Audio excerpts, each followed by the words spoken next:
வணக்கம். தனித்து நின்றால் ஓட்டை பிரிப்பார், கூட்டணியில் இருந்தால் கட்சியை இழப்பார். முடிவுக்கு வரும் விஜயின் அரசியல். இதை பத்தி பேச போறோம். அன்பு உறவுகளே, உங்களுடைய தொடர் ஆதரவுக்கு நன்றி.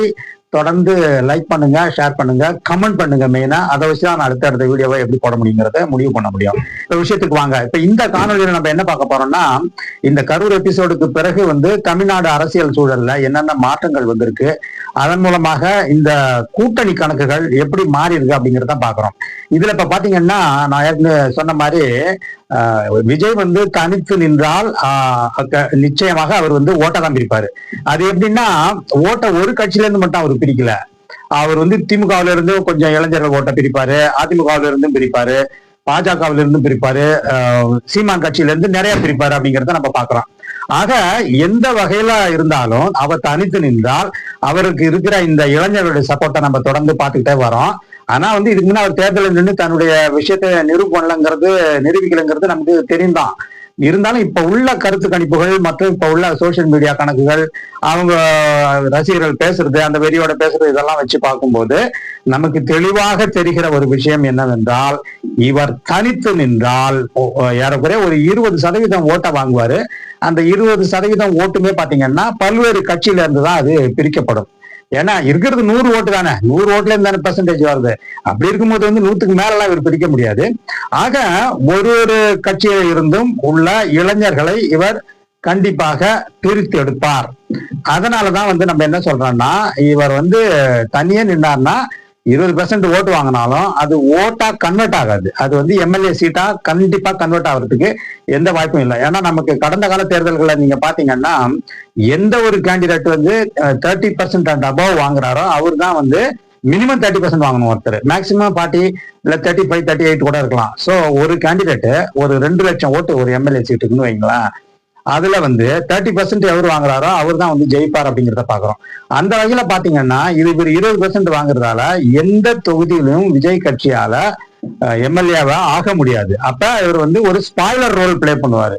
அதனுடைய அர்த்தம் என்னன்னா, ஒரு கட்சியில இருந்து உள்ள இளைஞர்களுடைய ஓட்டை இவர் பிரித்து எடுப்பார். அதனால இவர் மற்ற கட்சிகளுக்கு ஓட்டை பிரித்து கொடுப்பாரே ஒழிய இவரால் தனியாக ஜெயிச்சு ஒரு எம்எல்ஏ சீட்டு கூட வாங்க முடியாதுங்கிறதா நம்ம அந்த முதல்ல சொன்ன அந்த வாக்கியத்தினுடைய ஒரு இன்டர்பிரேஷனா நம்ம இது பண்றோம். அதே மாதிரி இவர் கூட்டணிக்கு போறாருன்னு வைங்க. கூட்டணி போனார்னா எந்த கூட்டணிக்கு போனாலுமே இவர் கட்சியை இழக்க நேரிடும். அது எப்படி நம்ம சொல்றோம்னா, இப்ப உதாரணத்துக்கு பிஜேபி கூட்டணியோட போறாருன்னு வைங்க. பிஜேபி கூட்டணியோட போனார்னா அதுல அதிமுக இருந்தா கூட என்ன ஆகும்னா, மைனாரிட்டிஸ் ஓட்டு எல்லாம் சுத்தமா இவருக்கு போயிடும். பிஜேபியோட நிழல்ல இவர் இருக்காருன்னு தெரிஞ்சாலே மைனாரிட்டிஸ் கண்டிப்பாக ஓட்டு போட மாட்டாங்க.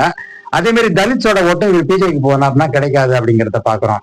அப்ப வெறுமனே அதிமுக கூட்டணிக்கு மட்டும் போனார்னா என்ன ஆகும்னா, அங்கேயுமே எடப்பாடி தன்னுடைய தந்திரத்தால் அல்லது அவருடைய இயல்பான குணமே யாரையும் அவர் வாழ விட்டது கிடையாது. எடப்பாடி அவர் ஒருத்தரை அழிக்க முயற்சிப்பாரு, இல்லாட்டி அழிக்க முடியலன்னா கெடுத்துக்கு விழத்தள்ளுவார். அதுதான் எடப்பாடியோட இந்த ரோலை நம்ம பாக்குறோம். அப்படிங்கிற பட்சத்துல வெறும் அதிமுகவோட மட்டும் இவர் கூட்டணி சேர்ந்தார்னா என்ன ஆகும்னா, அங்கேயும் எதுவும் ஜெயிக்க முடியாது. அங்க எடப்பாடி தலைமைக்கு தான் இவரு கீழே இருக்கணுங்கிற மாதிரி வரும். அந்த ஒரு சினாரியோவை விஜய் கண்டிப்பாக ஒத்துக்க மாட்டார் அப்படிங்கிறத பாக்குறோம். அப்படி ஒத்துக்கிட்டு போனார்னா கூட இவருக்கு இவருடைய ஆளுமையில இவருக்கு கீழே கூட்டணி இருக்காது. அதிமுக தாவேகா கூட்டணி இருக்குன்னா அதுல அதிமுக தான் லீடரா இருக்கும். சோ அந்த கூட்டணியில போனார்னா கூட இவருக்கு இவருடைய கட்சி அழிந்து போகும், அல்லது நொறுங்கி போகும், அல்லது அதனுடைய பலம் வீக் ஆயிடும் அப்படிங்கிறத பாக்குறோம். சரி, இப்ப இன்னொரு சினாரியோ எடுத்துங்க. வெறும் காங்கிரஸ் தாவேகா மட்டும் ஒரு கூட்டணி அமைதுன்னு வச்சுங்களா. இப்ப பேசப்படுற இந்த ஏசியங்களுக்கு மத்தியில இப்படி ஒரு தியரி இருக்கு இல்லையா. சோ அந்த மாதிரி ஒரு விஷயம் நடந்தா என்ன ஆகும்னா, அங்கேயும் இவர் எந்த எம்எல்ஏ சீட்டும் ஜெயிக்க முடியாது. அதுக்கு பதிலா அங்கங்கிருந்து ஓட்டை பிரிச்சு அதை இந்த காங்கிரஸ் கூட்டணிக்கு கொஞ்சம் சேர்ப்பாரு அப்படிங்கிறத பாக்குறோம். இருந்தாலுமே காங்கிரஸ் கூட்டணியில போனா கூட இவர் தலைமைக்கு கீழே ஒரு தேசிய கட்சி கண்டிப்பா வராது. அது என்னதான் இவர் பெரிய பாப்புலாரிட்டியா இருந்தாலும் அன்டெஸ்டட் லீடருங்கிறதால காங்கிரஸ்ல அதை ஒத்துக்க மாட்டாங்க. அப்படி ஒத்துக்கிட்டு இவர் தலைமை கீழே போனாங்கன்னா கூட காங்கிரஸ் தொண்டர்கள் இவருக்கு முழுவதுமாக வாக்களிக்க மாட்டார்கள் அப்படிங்கிறத பாக்குறோம். அதே மாதிரி தாவேகா தொண்டர்களும் காங்கிரஸுக்கு ஓட்டளிக்க மாட்டாங்க. இந்த சினாரியோல இந்த கூட்டணியிலுமே இவர் தொடர்ந்து தன்னுடைய கட்சியை இழந்து விடுவார் அப்படிங்கறதான் பாக்குறோம். அதனுடைய பாப்புலாரிட்டி போயிடும். இவர் தனித்தனியா நிக்க போறேன், நான் எல்லாத்துக்கும் மாற்று அரசியல்னு சொல்லிட்டு இருக்கிற இந்த கணக்கு வந்து சுத்தமாக அடிபட்டு போவோம் அப்படிங்கறத நம்ம இந்த கூட்டணி கணக்குகளை வச்சு பேசுறோம். அப்ப அதனுடைய முடிவாக என்ன நடக்கும் அப்படின்னாதான் அதுதான் நமக்கு வந்து ஆச்சரியத்திலும் ஆச்சரியம். என்னன்னா இப்ப இந்த மாதிரி தனியாக நின்றாலும் சரி, அல்லது பல்வேறு கூட்டணி கட்சிகளோட பல்வேறு காம்பினேஷன்ஸ் அண்ட் பெர்முடேஷன்ஸ் அது கீழே எந்தெந்த இதுல எது சேர்ந்தா கூட அங்கேயும் கட்சிக்கு இழப்பு தான். தனியா நின்னா ஓட்ட பிரிப்பார ஒழிய கட்சிக்கு இழப்பு கிடையாது. அதாவது தனியா நின்னாரு சீமான் மாதிரி அப்படிங்கிற மாதிரி அந்த ஒரு பேர் வருமே ஒழிய, தனியா நின்னாலுமே வந்து அது ஓட்ட பிரிச்சுட்டு அதோட கட்சி காப்பாற்றப்படும். ஆனா கூட்டணியில போனார்னா எந்த கூட்டணியில போனாலும் கட்சி வந்து பெரிய இழப்பை சந்திக்கும். அது ரெண்டாவது பட்சம் தான். இது வந்து ஒரு கூட்டணி கட்சி தான் அப்படிங்கிற மாதிரி ஒரு பேர் வந்துச்சுன்னா இவர் கிளைம் பண்ணிட்டு இருக்கிற இந்த ஆல்டர்னேட்டிவ் பாலிடிக்ஸ் அல்லது மாற்று அரசியலுங்கிறது வந்து சுத்தமா எடுபடாமலே போயிடும் அப்படிங்கிறத பார்க்கணும்.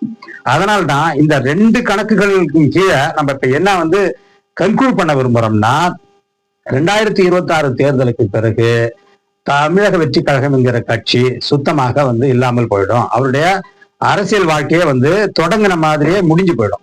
எவ்வளவு வேகமா தொடங்கினாரோ ப்ரிப்பரேஷன் இல்லாம நடந்து பல்வேறு உயிர் பலிகளை வாங்கினாரோ, அதே மாதிரி பல்வேறு கூட்டத்திலையும் வந்து கம்ப்ளைண்ட் வந்துச்சோ, அல்லது இவருக்கும் காடஸுக்கும் உள்ள நெருக்கம் எதுவுமே நேரடி நெருக்கம் இல்லாத ஒரு சூழல்ல கள அரசியல்ல இறங்கி பழக்கப்படுவதற்கு இசைவில்லாத, அல்லது அந்த கருத்தியலோடு ஒத்து போகாத, அல்லது அது பிடிக்காதன்னு கூட வச்சுக்கலாம். இந்த விஜயனுடைய அரசியல் என்பது 2026 எலெக்ஷனோட வந்து முடிவுக்கு வரும். இது வந்து நம்ம வந்து கலை யதார்த்தத்தை வச்சு நீங்க ஆராய்ச்சி பண்ணீங்கன்னாவே இதனுடைய இந்த நான் சொல்ற இந்த கருத்தியலோட நுண்ண அரசியல் உங்களுக்கு தெளிவா புரிஞ்சிடும். ஏன்னா நம்ம வந்து இந்த காழ்ப்புணர்ச்சியோடும் பேசல, விஜய்க்கு நமக்கு ஒன்றும் காழ்ப்புணர்ச்சி எல்லாம் கிடையாது. அவருடைய அரசியலை வந்து தொடர்ந்து நம்ம அப்சர்வ் பண்ணுவதன் மூலமாக இந்த ஒரு கருத்தியல் தான் வந்து இந்த ஒரு முடிவு தான் நம்மளால எட்ட முடியும். என்ன இருந்தாலும் என்னதான் வந்து இவருக்கு பாப்புலாரிட்டி, இளைஞர்களுடைய பாப்புலாரிட்டி இல்ல இந்த கரூர் எபிசோடுக்கு பிறகு அவர் மாறாத பாப்புலாரிட்டின்னு ஊடகங்கள் சொன்னாலும், ஊடகங்கள் வந்து ரொம்ப பயங்கரமான ஒரு பலூன் மாதிரி அவர் ஊதி பெருக்கினாலும் கூட கலையதார்த்தம் இருக்கு இல்லையா, கலையதார்த்தத்துல வந்து நீங்க வந்து மக்களோட மக்களா பழகணும் ஒண்ணு. ரெண்டாவது, எல்லா விமர்சனங்களுக்கும் நீங்க பதில் சொல்லி ஆகணும் உடனடியாக. ஆனா இவர் அது செய்யறதே கிடையாது. மக்களோட மக்களாக பழகுறதும் கிடையாது. அதே மாதிரி அரசியல்ல வந்து எப்போதுமே வந்து 1-to-1 கம்யூனிகேஷன் இருக்கணும் கேடருக்கும் இவருக்குமே. அது சோசியல் மீடியாவிலும் இல்ல, நேரடியாகவும் இல்லை அப்படிங்கிறத பாக்குறோம்.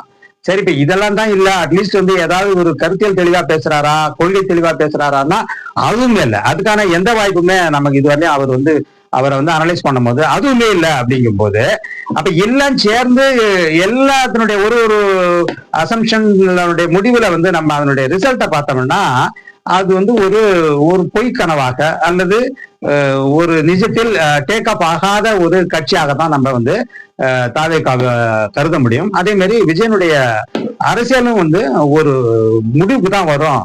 அதுக்கு மேல அதை வளர்க்கறதுக்கு அதுல ஒண்ணும் இல்லை அப்படிங்கறதான் நம்ம இந்த நேரத்தில் சொல்லிக்கொள்ள விரும்புகிற கருத்தாகும். அடுத்தடுத்த அமர்வுல வேற ஒரு விடயங்களை பார்ப்போம். நன்றி, வணக்கம்.